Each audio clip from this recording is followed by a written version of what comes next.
This is NBC Nightly News with Jose Diaz-Balart. Good evening. As we come on the air tonight, a manhunt is underway for suspects involved in a deadly mass shooting overnight in New Mexico. This was the scene at the Las Cruces Park when gunfire suddenly erupted at what police are calling an unsanctioned car show. This video showing the chaos as people run for their lives. 3 people were killed. At least 15 others were injured. And tonight, there are growing concerns about why it happened in the first place. Our Camila Bernal starts us off with the latest on the investigation. There was chaos and panic. People running for cover and hiding under cars. Hey, go to my truck, go to my truck! As the gunfire erupted. Advising there's 3 gunshot victims, 1 to the head, 1 to the leg. 3 people dead and 15 others injured after an unsanctioned car show turned deadly Friday night at a park in Las Cruces, New Mexico. I was over there with those cars. Christian Salas was there with his brother. As soon as the first shot, people started yelling, people started running. Like everyone, the whole group just ran towards the park. It was like a stampede, shoom, towards the park. So far, no one has been arrested as police stitch together what happened and look for the people responsible. The investigation so far reveals that there was an altercation between 2 groups of people, and that altercation escalated to gunfire between both groups. At least 50 shots were fired. This is a huge crime scene with a lot of moving parts. It will take time to process it thoroughly.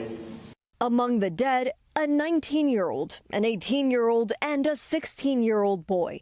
The injured ranging in ages 16 to 36. There's no place for violence like this in our community, and we will continue to work tirelessly to make our community safe. Camila, police today said they've been concerned over violence in that specific park before. That's right, Jose. In fact, the governor of New Mexico said today that violent crime is on the rise in all of Las Cruces. She said that increase is 46% in comparison to last year. Jose. Camila Bernal, thank you. The global travel chaos is slowly unraveling as flights have now fully resumed at Heathrow Airport. The international hub was shut down after a fire at a nearby substation knocked out power there on Friday. But travelers are still facing some major delays. Ralph Sanchez has the latest from London. Tonight, even as London Heathrow says it's once again fully operational, travel pain from its closure still being felt worldwide, with thousands struggling to make it home. It was a disaster. Europe's busiest airport was completely shut for 18 hours yesterday after this massive fire tore through a nearby power station. More than 1,300 flights were disrupted, and today airlines rushing to clear the backlog. So it's actually pretty normal in here. You're not seeing big lines anywhere, but when you look at the boards, you can see there's still lingering cancellations. Passengers caught in a tangle of misconnections. I'm very frustrated. Laura Fritchie and her family trying to get back from London to Kansas City. This was my first big vacation with my kids since my husband died, and it's ending now this, so I just want to go home. Heathrow bringing in additional staff to help and had about the same number of flights scheduled today as last week, but cancellations 6 times higher than last Saturday's numbers.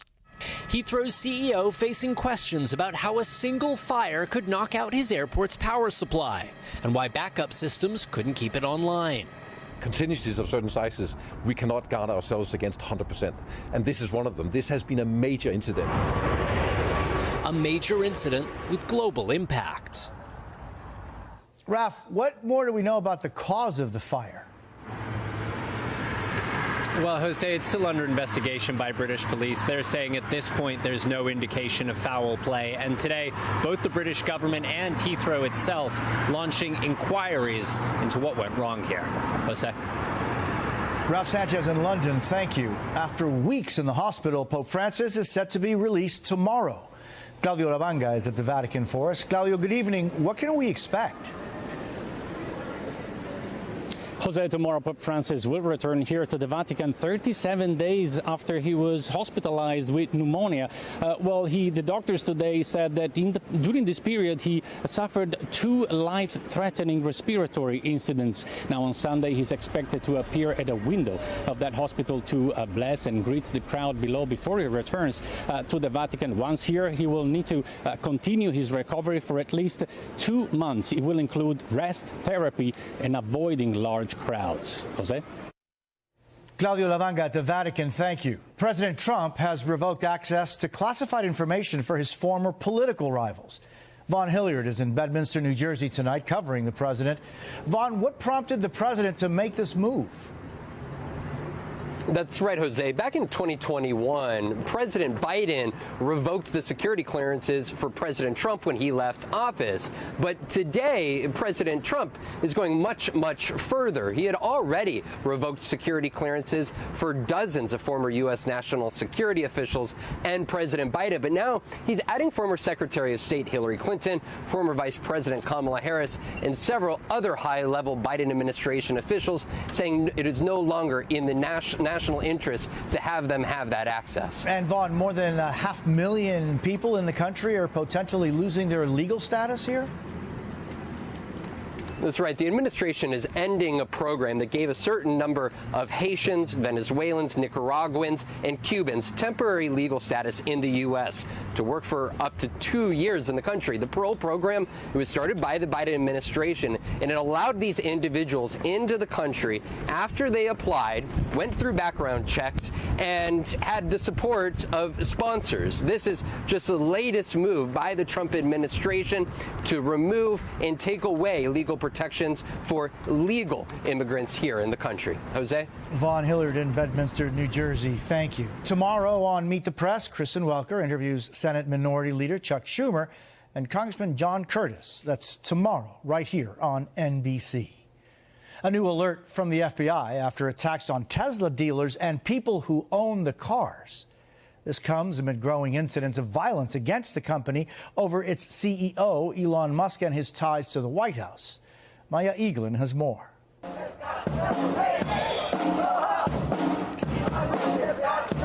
Demonstrators today protesting the politics of top Trump advisor Elon Musk by going after his business. Why target Tesla? Tesla, you gotta hit Elon Musk in the money. We are not going to be silent. We are not going to sit back and allow him to just run over us. Part of a concerted campaign against the company that helped make the Tesla CEO the richest person in the world. And while today's protests remain peaceful, recent incidents involving arson, gunfire, or vandalism against Tesla have now occurred in at least 9 states, according to the FBI. Violent attacks on vehicles and charging stations, labeled domestic terrorism by the Attorney General, getting so bad, the FBI now issuing an alert to the public to exercise vigilance and to look out for suspicious activity near and around Tesla dealerships.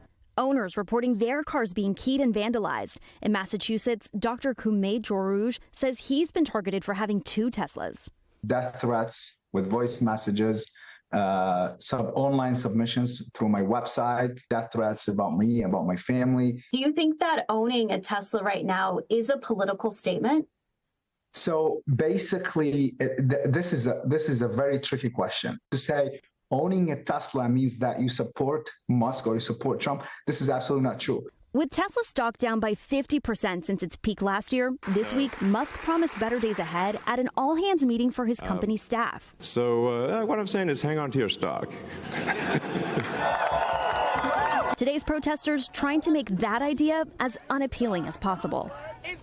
Maya, these protesters are trying to have a financial impact on Elon Musk. What would be some of the signs of that impact? So one of the first signs we could get comes in early April, and that's when Tesla is said to release their report on first quarter vehicle deliveries. So in January, the company actually reported its first ever annual drop.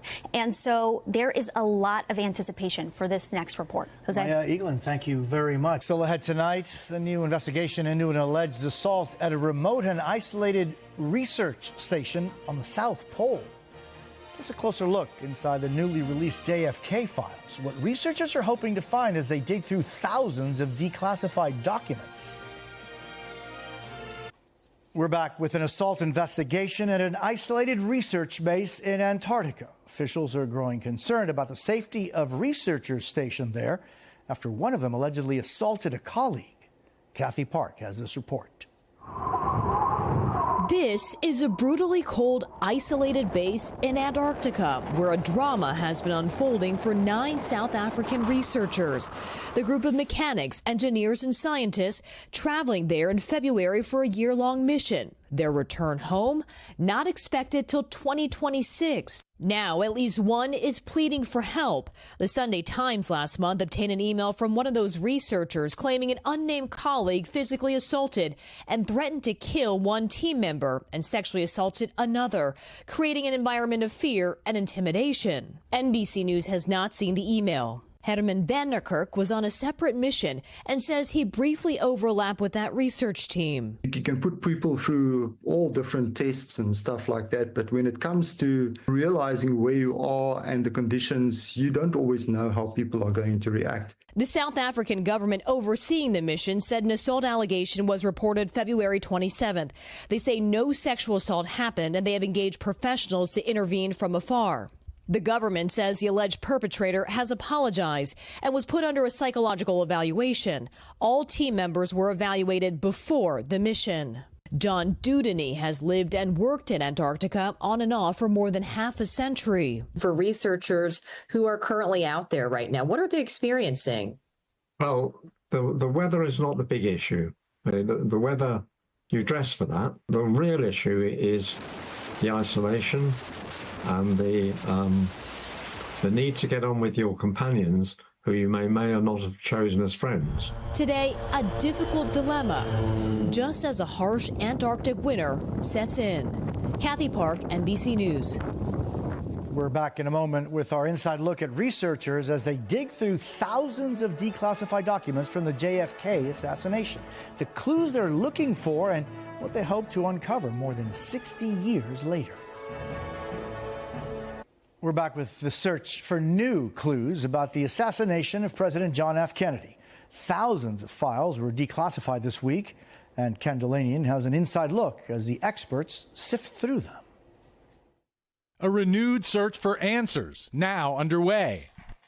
Researchers are pouring through tens of thousands of pages of newly released files related to the assassination of President John F. Kennedy. I would say it's the most consequential one since the original releases in the 90s. President Trump ordering a massive document dump of material kept hidden for years. People have been waiting for decades for this.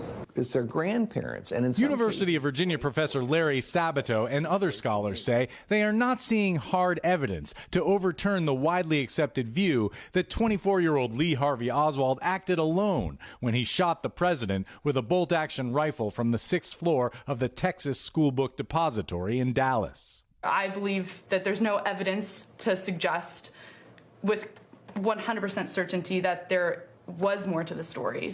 Still, some experts here at the University of Virginia say the new files show just how extensively the CIA monitored Oswald in the years before the assassination, fueling conspiracy theories that U.S. intelligence operatives may have been responsible for the killing. The CIA lied and lied and lied about what they knew about Oswald. Sabato's students at UVA are now combing through the records for new clues. We don't necessarily know what went down that day, but at least for me and a lot of the other people in this class, we have a lot of questions. One thing not in dispute, the new files are rife with detailed information about CIA sources and methods. It says that 47% of the staff working at U.S. embassies around the world were CIA agents. But few believe these records will put to rest the questions surrounding the Kennedy assassination. Do you think that 60 years from now there'll be another group of students sitting around this table looking at documents? I hope. A quest for answers that may continue for decades. Ken Delanian, NBC News, Charlottesville, Virginia. When we come back, there's good news tonight about hard work paying off that had these kids cheering for their custodian.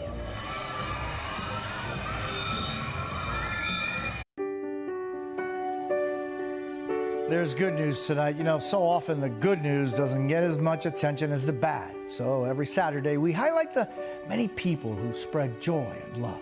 And these are just some of those stories this week. Just listen to those cheers. A big surprise near Boise for Park Ridge Elementary School custodian Amy Warren, voted an Employee of the Year.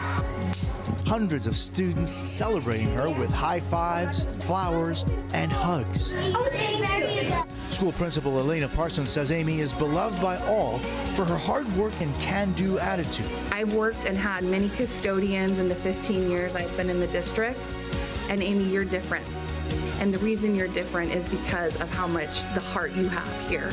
Amy, so humbled by the honor, she says is a team effort. Sometimes we feel like we're just the custodian, the lunch lady, or something like that, and our school makes us feel special no matter what spot we're at.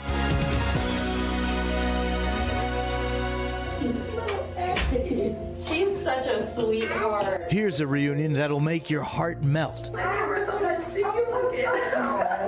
That's Catherine Kiefer breaking down in tears, so relieved to see her cat Aggie safe and sound. Catherine and her family had to escape those California wildfires back in January. Aggie got lost in the chaos, ending up at a shelter. Hi, sweetie. Sweetest girl. The best friends finally back together. Speaking of Aggie, here's a gift that brought David Johnston to tears. Thank you. His daughter Chloe and wife Elaine surprising him with his college ring from Texas A&M some 40 years after he left school before graduating to help support his own family. The Aggie ring, an important tradition symbolizing valor, confidence, and dedication. How's this for a triumphant return? A hero's welcome at PS6 on New York's Staten Island for 9-year-old John Michael Pasquale. Back at school after suffering a series of strokes back in 2023. John Michael bravely fighting back against the odds, moving mountains to get better. His parents, Daniel and Maureen, beyond grateful for the school's warm welcome. What were some of the moments that stood out to you, Maureen? It just made me feel how loved he is and in what good hands he's in. As parents, where do you find strength to continue to, along with him, to move mountains? The only thing that mattered was him. So the sleepless nights, the worry, all that is wiped away. If you think about it, what's our real purpose in life is the next generation and our children. Our purpose in life. And we wish John Michael a speedy recovery as he continues to move mountains. That's NBC Nightly News for this Saturday. The great Hallie Jackson will be here tomorrow night. I'm Jose Diaz-Balart. Thank you for the privilege of your time, and good night.